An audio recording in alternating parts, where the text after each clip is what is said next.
This channel does not promote any violent, harmful, or illegal activities. All content provided by this channel is meant for an educational purpose only.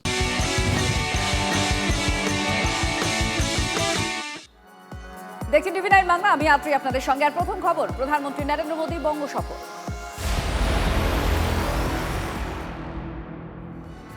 Target কি Matua vote? SIR এর মধ্যে মতুয়ারা অনেকেই উদ্বিগ্ন, আতঙ্কিত। আর সেই আতঙ্কর নিরসনে বঙ্গ বিজেপির তরফ থেকে কি করা হয়েছে, এই প্রশ্ন যখন বিভিন্ন মহলে ঘুরছে, ঠিক তখনই প্রধানমন্ত্রী নরেন্দ্র মোদীর নদিয়ার তাহেরপুরে এই সফর। মতুয়া প্রধান রানাঘাট লোকসভা কেন্দ্র তাহেরপুর, প্রধানমন্ত্রীর প্রশাসনিক জনসভা এবং প্রশাসনিক একাধিক কর্মসূচি তার উদ্বোধনের কথাও রয়েছে, সূচনা করার কথাও রয়েছে। সঙ্গে কেন্দ্রীয় সড়ক পরিবহন মন্ত্রী নীতিন গডকরিও রয়েছেন। আমাদের সঙ্গে রয়েছেন এই মুহূর্তে আমাদের প্রতিনিধি প্রদীপ্ত, সরাসরি এই মুহূর্তে তাহেরপুর থেকে। প্রদীপ্ত, সভাস্থলই বলে দিচ্ছে যে কেন এই সভাস্থলকে বেছে নেওয়া হয়েছে। এসআইআর চলছে, মতুয়াদের একাংশ তীব্র আতঙ্কে রয়েছেন। শাসক দল সে কেন্দ্রেরই হোক বা রাজ্যেরই হোক, উভয়ের দিকেই তাদের অনেক প্রত্যাশা রয়েছে যা তারা মেটাতে পারেননি বলে তারা দাবি করেছেন। এই জায়গায় দাঁড়িয়ে প্রধানমন্ত্রীর মুখ থেকে কি শুনতে চান আজকে? দেখো, আমরা ঠিক যেখানে দাঁড়িয়ে রয়েছি, এই যে তুমি দেখতে পাচ্ছ, দেখো 3200 কোটি টাকার আজকের প্রজেক্টের প্রথমে প্রধানমন্ত্রীর উদ্বোধন এবং শিলান্যাসের কর্মসূচি রয়েছে এবং তার পরবর্তীতে তার রাজনৈতিক সভা রয়েছে। এবং যে সভা থেকে তিনি ঠিক কী বার্তা দেন সেই দিকেই মানুষজন তাকিয়ে রয়েছে। আমরা একবার কথা বলে নেওয়ার চেষ্টা করব। প্রধানমন্ত্রীর কাছ থেকে কি এক্সপেক্ট করছেন? আজকে প্রধানমন্ত্রীর থেকে পশ্চিমবঙ্গে পরিবর্তন চাই।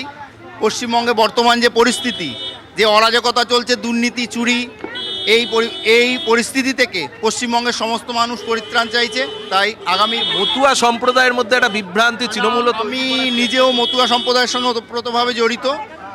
এসআইআরে কারোর নাম বাদ যাবে না, কোনো হিন্দুর নাম বাদ যাবে না।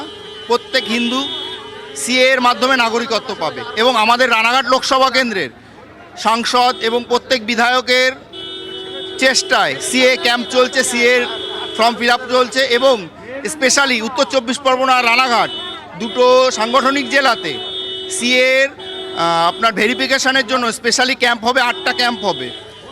লোকাল এলাকায় ক্যাম্পে ভেরিফিকেশান হবে এবং প্রত্যেক হিন্দু ভারতের নাগরিকত্ব পাবে।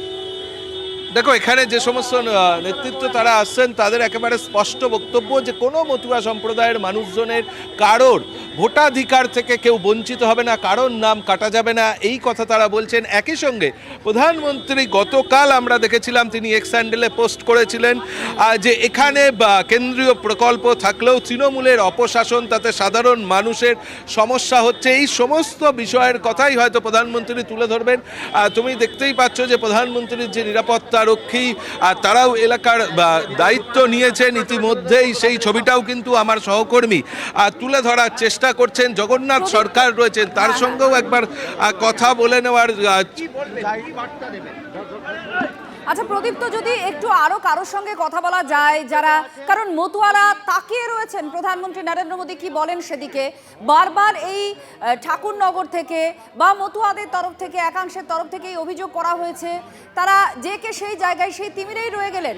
এসআইআরে তাদের নাম কাটা যেতে পারে, কি হবে এই নিয়ে তাদের মধ্যে একটা আশঙ্কা। আরো একবার কথা বলার চেষ্টা করব যে সমস্ত মানুষজন আসছেন আর তাদের সঙ্গে। এই যে একটা তৃণমূল বলছে যে মতুয়াদের নাম কাটা যাবে, প্রধানমন্ত্রী কি সেই অবস্থার নিরসন করতে পারবেন? অবশ্যই পারবেন। উনি পারেন না এমন কোনো কাজ আছে? এই একটা আশঙ্কা তো মানুষজনের মধ্যে তৈরি হচ্ছে যে নাম কাটা যাবে। শুনুন, অ্যাকচুয়ালি মানুষকে ভুল বুঝিয়ে কতক্ষণ রাখা যাবে? মানুষকে যদি ভুল বোঝায়, ভুল বুঝিয়ে বেশি দিন মানুষকে রুখে রাখা যাবে? এটাই কথা। দেখো, তারা যে কথা বলছেন, প্রধানমন্ত্রী মুখ থেকে কি শুনতে চাইছেন? প্রধানমন্ত্রীর মুখ থেকে শুনতে চাইছি যে উনি পশ্চিমবঙ্গে আসছেন, পশ্চিমবঙ্গে যে আমরা বিভিন্নভাবে লাঞ্ছিত বঞ্চিত হয়েছি সেখান থেকে উনি আমাদের কী বার্তা দেন। যেখানে আমরা বিভিন্ন টোপের পিছনে আছি, যারা বিভিন্নভাবে আমাদেরকে বিভিন্ন রকম কথা বলে আমাদেরকে মানে সংশয়ের মধ্যে রেখেছে, কিন্তু আসল সত্যিটা জানার জন্য আমরা এখানে এসেছি এবং আশা করছি সেই সত্যিটা আমরা জানতে পারবো। এবং আমরা কোনো সংখ্যার নিয়ে কোথাও ভয় পাচ্ছেন? না, এসআইআর কোনো ভয় পাচ্ছি না, কারণ আমাদের এসআইআর কোনো ভয় নেই। এটা সরকারের প্রয়োজন। আমরা কেন বিরোধী, মানে আমরা কেন দেশের স্বার্থে অবশ্যই প্রয়োজন, কারণ আমরা আমাদের বাড়িতে অতিথিকে কেন রাখবো এক্সট্রাভাবে? আমি একজন ইনকাম করি, আমরা 5 জন অতিথিকে কেন রাখবো? আমার সংসার চালাতে আমি হিমশিম, কেন আমি বাইরের লোককে বছরের পর বছর রাখবো? এটা সম্ভব নয়। আমরা ভারতীয় হিসাবে আমরা চাইছি যারা ভারতে আছেন এবং যারা আগে ছিলেন এখন আছেন তারা এখানে থাকুক এবং ভালোভাবে থাকুক, কিন্তু যারা বিদেশি তারা দেশে ফিরে যাক। দেখো এখানে যে মানুষজনরা আসছেন তারা তুমি কিন্তু একটু স্পষ্ট সঙ্গে থাকো আমাদের। তার মধ্যে প্রধানমন্ত্রী যে পোস্ট করেছেন সোশ্যাল মিডিয়ায় সেটা একটু আমরা দেখাই। প্রধানমন্ত্রী বাংলায় লিখেছেন, পশ্চিমবঙ্গবাসীর সঙ্গে সাক্ষাতের জন্য অধীর আগ্রহে তিনি অপেক্ষা করছেন। রাজ্যে আসার আগে এক্স স্যান্ডেলে এই পোস্ট প্রধানমন্ত্রী নরেন্দ্র মোদীর। রানাঘাটের জনসভা থেকে প্রায় ৩,২০০ কোটি টাকার উন্নয়নমূলক প্রকল্পের উদ্বোধন করবেন বলে তিনি জানিয়েছেন। কলকাতা ও শিলিগুড়ির মধ্যে যোগাযোগ ব্যবস্থা আরও উন্নত করবে। এই অনুষ্ঠানে থাকবেন কেন্দ্রীয় সড়ক ও পরিবহন মন্ত্রী নীতিন গডকারিও। জাতীয় সড়ক 12 নম্বর যে জাতীয় সড়ক, সেই জাতীয় সড়কের সম্প্রসারিত অংশের সূচনা করবেন প্রধানমন্ত্রী নরেন্দ্র মোদী। পরিবহন সড়ক ও পরিবহন মন্ত্রী নীতিন গডকারিও থাকছেন এই অনুষ্ঠানে। এবং এই প্রশাসনিক সভার পাশাপাশি যেটা খুব বেশি চর্চায় সেটা হচ্ছে মতুয়াগড়ে প্রধানমন্ত্রী নরেন্দ্র মোদী কি বলবেন। তাহেরপুর এমন একটি জায়গা এবং নদিয়া জেলা,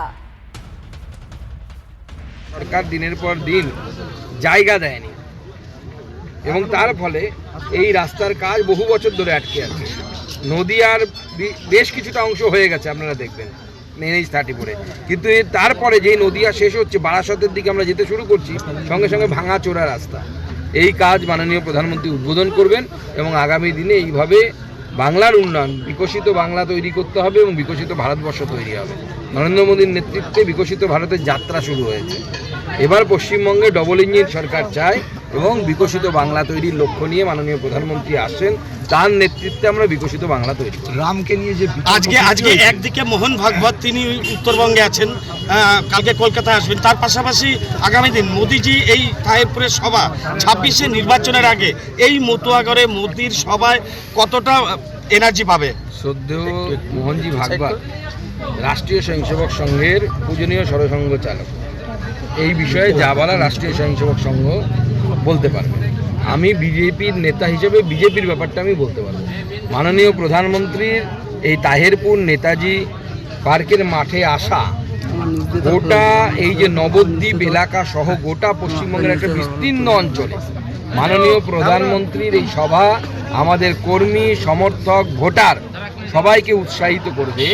আর মমতা বন্দ্যোপাধ্যায়ের এই যে মহিলা বিরোধী, যুব বিরোধী, চাকরি খাওয়া সরকার, চোর সরকার, দুর্নীতিগ্রস্ত সরকার, এই দুর্নীতিগ্রস্ত সরকার শুধু তাই নয়, হিন্দুদের অপমানকারী সরকার, উদ্বাস্তুদের বিরোধী সরকার, এই সরকারকে উৎখাত করে ফেলার কাজ বাংলার মানুষ করবে এবং তার নেতৃত্বে নরেন্দ্র মোদী। আজকে তৃণমূল থেকে একাধিক কর্মী সংগঠক তারা অসীম বিশ্বাসের হাত ধরে বিজেপিতে যোগদান করেছে। আগামী দিনে আরও করবে, সময় আসতে দিন না। তৃণমূলের ওই ফুটো নৌকায় আর কেউ থাকতে সকলেই চায়, তারা ভারতবর্ষের পাকাপাকিভাবে নাগরিকত্ব চায় এবং তার সঙ্গে সঙ্গে এই 26-এই ভোটাধিকার চায়। কারণ এখানে তারা অত্যাচারিত, তৃণমূলের পুলিশ তাদের ওপর তোলাবাজি করে এবং তৃণমূলের নেতারা তার ভাগ পায়। তাই তারা চাইছে ছেলেটাকে সুনিশ্চিতভাবে শিক্ষিত করে যাতে এখানে চাকরি পাক। বেকার যারা আছে, মেধার ভিত্তিতে চাকরি হয় না, দুর্নীতিতে টাকা দিয়ে এখানে চাকরি বিক্রি হয়। তাই মুক্তি চাইছে তৃণমূলের শাসন থেকে। বিজেপির সুর এখানে দুর্নীতির হলেও মূল আলোচনার কেন্দ্র কিন্তু মতুয়া ভোট। কিছুদিন আগেই সুপ্রিম কোর্ট একটি মামলায় বলেছে আগে নাগরিকত্ব পেতে হবে, তারপর ভোটার। এবং এই নির্দেশের পরে, এই বক্তব্যের পরে মতুয়াদের মনে প্রবল সংশয় তৈরি হয়েছে। এসআইআর চলাকালীন শুনানি শুরু হবে, আর তার মধ্যেই প্রধানমন্ত্রী নরেন্দ্র মোদীর আজকের এই সভা, তিনি কি আশ্বস্ত করতে পারবেন মতুয়াদের? কি বার্তা দেবেন? তৃণমূলের তরফ থেকে কি বলা হচ্ছে শুনুন। মতুয়া সম্প্রদায়কে বিপদে ফেলেছে বিজেপি। যতক্ষণ না নাগরিক হচ্ছেন ততক্ষণ পর্যন্ত তারা, তাহলে তাদের স্ট্যাটাস কি? আপনাদের শিকড়ের টান দিয়েছে এই বিজেপি বুঝেছে আপনারা অনিশ্চয়তায়, আপনারা অত্যন্ত অনিশ্চিত কালো মেঘের মধ্যে আছেন অনেকে।